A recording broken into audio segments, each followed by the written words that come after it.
Hi everybody, Ziv Simon here. I'm the creator of SurgicalMaster, the surgical training for dentists.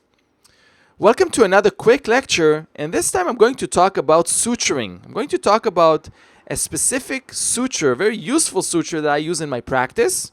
It's called the X suture, and I'm going to show you a very simple way to learn sutures and have fun with it. And a lot of the dentists that I work with tell me that they don't feel comfortable with suturing for many different reasons. Very commonly, they feel that their knots are not stable and their sutures are loose. And when they suture, the suture material gets entangled. They feel kind of clumsy, and that's not fun for them. They feel very frustrated. They feel not knowledgeable enough about suturing. They don't know which suture to use and for what indication. They also have some safety issues where they pass the needle through a flap and the flaps are tearing and creating some other issues and problems. And they also have some phone calls from the patients from home telling them, hey, your sutures you just placed, they're opening up already. What's going on? And they poke my lip and cheek and I'm not happy. So a lot of the doctors are frustrated about suturing. They feel it's very difficult and also so time consuming. So when I heard these problems over the years, I wanted to make a difference and also help you with your suturing technique. And I came up with a system that has 9 laws or 9 rules. I'm going to share the system with you in the future and teach you everything in great detail. But just to give you an outline, basically there are 9 laws or 9 rules.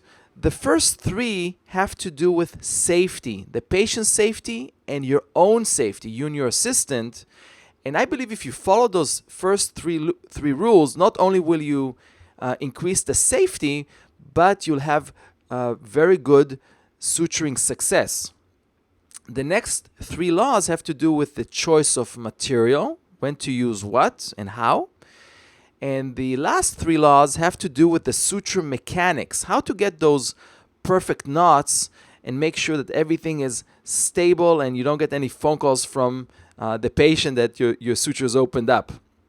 So these are the 9 laws of suturing. And as I said, this system will be revealed to you in the future.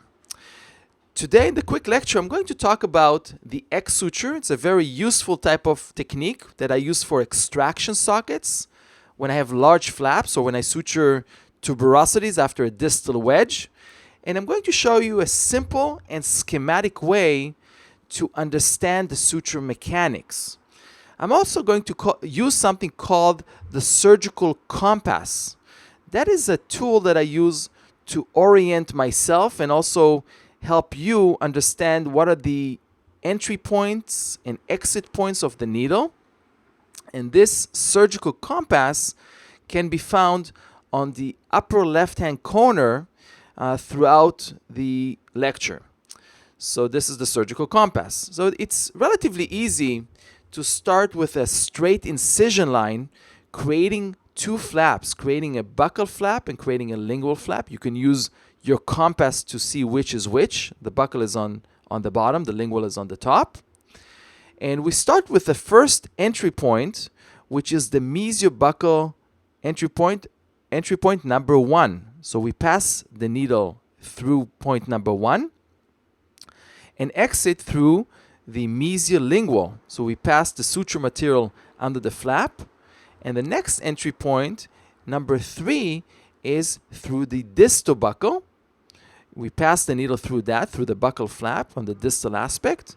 And then the exit point is through the distal lingual. Once you have those 2 entry and 2 exit points, now is the time to tie the knot. When you tie the knot, what you're expecting to see is an X pattern.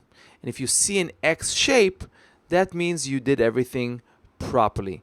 So just to repeat the path of this suture, the first entry point is through the mesiobuccal. We exit through the mesiolingual. Entry again, distal buccal. Exit again, distal lingual.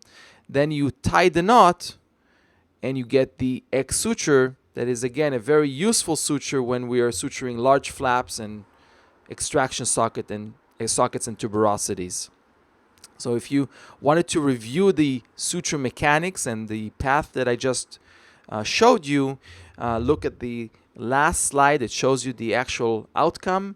It shows you the hidden suture where the suture is not visible under the tissue, the path, and how to perform this suture.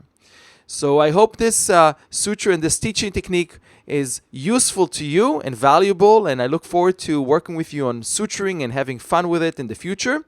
In the meanwhile, you can check out SurgicalMaster.com for more videos, more information, and I look forward to working with you in the future.